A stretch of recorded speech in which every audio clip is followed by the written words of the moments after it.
Alright, today I'm going to do, it's going to be my first attempt at making biltong. I've heard about it a lot, so I'm going to try it out and see if it really is as easy as they say it is, and go from there. I plan on getting a couple deer this year, so if this works out good, then the plan for a lot of my deer meat is going to be actually making it to biltong. So, we've got our ingredients here. Got some kosher salt. Go ahead and put that in a little container, make it easier to pour out. The coarse crushed black pepper and ground coriander. So we got those, and apple cider vinegar. This I'm just gonna put in a little container and slab it on. So those are the main ingredients. On top of that, we have the meat that I'm going to use. And I'm going to cut this up and see how it goes. This is beef round top brown steak USDA choice. So it was 21 bucks. So I figured we'll give it a shot. It's pretty thick, as you can see, and everything I know. We want 1 inch, basically 1 inch by 1 inch strips of meat that we're gonna do this with. So this looked pretty good. There's some fat on here, so I'm gonna have to trim off all the fat that I can. I'm about to do that now, and then we'll go on with that. Alright, to trim off this fat, I got the sharpest knife out of the drawer. You like that? Yeah, got some polka dots on there. Nice fancy one. Alright, so anyways, see some of the fat here. So just put it down. Trim that right on off.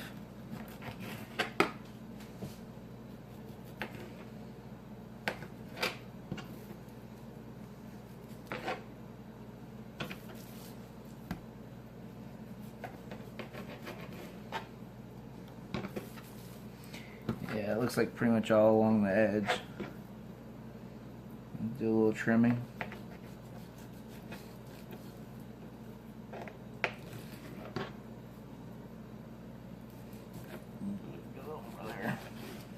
And I'll probably just end up filling these little scraps into a skillet and cutting it up. This does have some marbling in it, but hoping that won't turn out too bad when we do some of the strips. We'll get some of that off. So we got some more of this little, what is it, silver sheen. Got some of that off there. Like I said, I'm gonna eat all this anyway, so.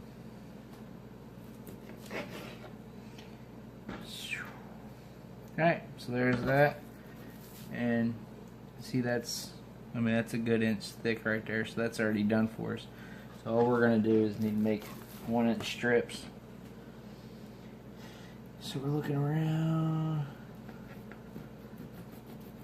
and I mean, this is a real old way of preserving food, so because of that, I'm guessing it's not really rocket science. You know, 1 inch. I'm guessing if I do this wrong, and I hang it up for it to cure and dry, if it doesn't do it right, I'm pretty sure my nose is gonna let me know. You know, I always do the smell test before you eat it.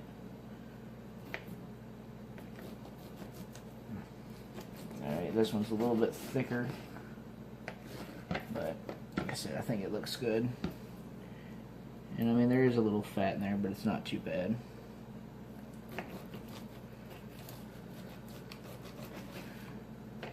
Alright. Anything? Yeah, see, there's quite a bit of fat right there. We need to get rid of that.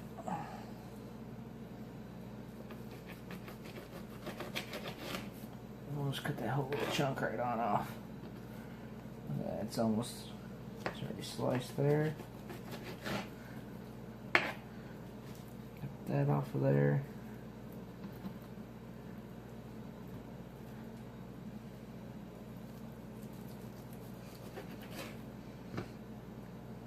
That away.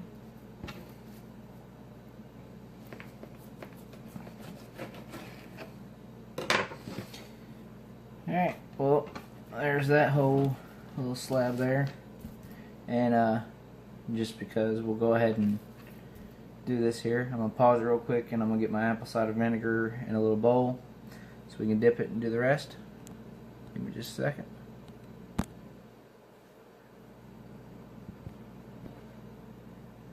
Alright, we got our bowl with apple cider vinegar, we got our salt, coriander, and our pepper here.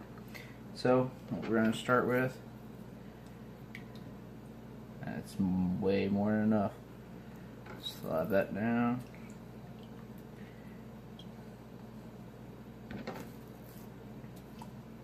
Whoops, kind of splashed out.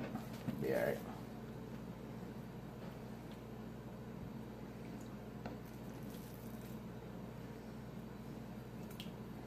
Well, nobody's going to be able to say I didn't put enough vinegar on this. It doesn't turn out right. Because I've seen a lot of people, they just do the misting with like a spray bottle, so.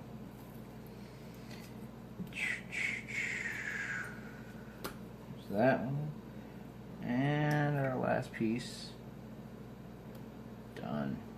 Alright. That's done. Now, salt. Now, I've done bacon before, so I'm guessing it's kind of the same thing as far as the amount of salt. Kind of want it heavily covered, but not packed on like thick. You know, this is going to help the curing process, the dehydration. All right, let's flip these over.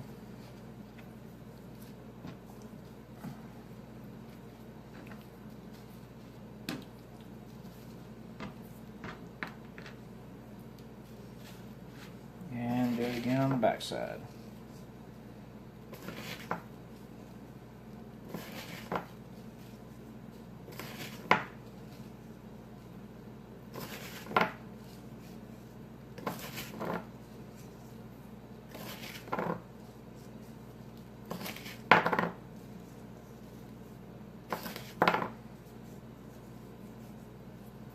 Alright, there's our salt. Your pepper. Whoa, that pepper came out fast. Let's not do quite as much. I mean, I do like a lot of pepper, but yeah, I took half a jar in there. Alright, let's flip this on over. Flip it over again. Now, granted, you could do one side salt, pepper, coriander. I'm just decided not to do that. I'm going to do each spice one at a time from each side. Alright, well, there's that. This coriander, I've heard it's got a strong flavor, but I've never used it on anything before, so we'll see how that turns out. I'm not a picky eater, so. Alright, let's flip all this over.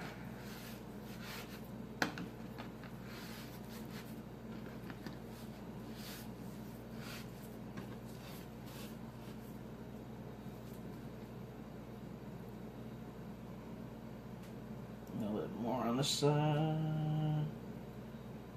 Oh, that's a bit much. Alright, well, there we go. That's all of that.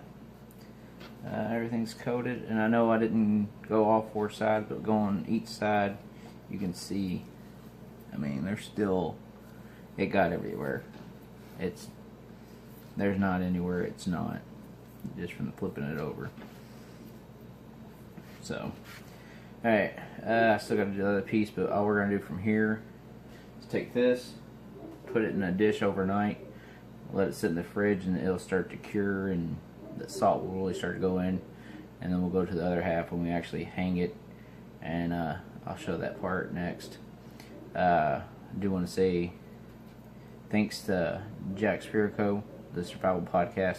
He talks a lot about this, and that's what made me want to make this and see how it turns out. So, hope you're right, and hope it is as good as you say it is. So, that's it for today. Like I said, I'll just add the other part on the video later. Let you see that when it's actually hanging up and ready to start curing.